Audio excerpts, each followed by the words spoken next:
لە مۆدووە بەغدا 950 ملیار بۆ موچان نانێرێت. ڕێژەی لەدایک بوون لە سلێمانی دابەزی و منداڵی کچ پێشکوڕ کەوت.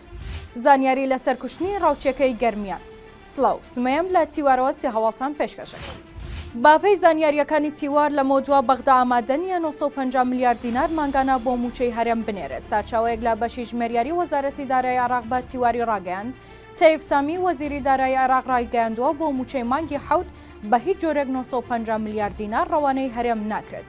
وتیشی بۆ مانگەکانی داهاتوش بە هەمان شێوە بەغدا ئامادەنیە بڕی 950 ملیار دیناری موچە بنێرێت و ڕەوانەکردنی ئەو بڕەپارێش لە مانگەکانی پێشوو بۆ ڕێکردنەوەی لیستی موچە و چارەسەرکردنی کێشەکانی تایبەت بە وردبینی لیستی موچە بووە.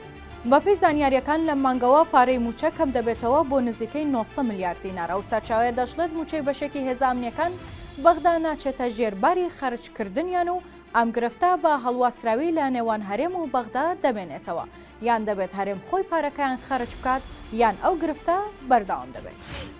تەندروستی سلێمانی ڕایگەیاند لە مانگی حەوتدا 863 منداڵ لە سلێمانی لەدایک بوون کە 436یان کچ بوون و 427یان کوڕ بوون. تەندروستی سلێمانی ڕایگەیاند لە مانگی حەوتدا 4060 نەخۆش سەردانی نەخۆشخانەی منداڵبوونی فێرکاریان کردووە.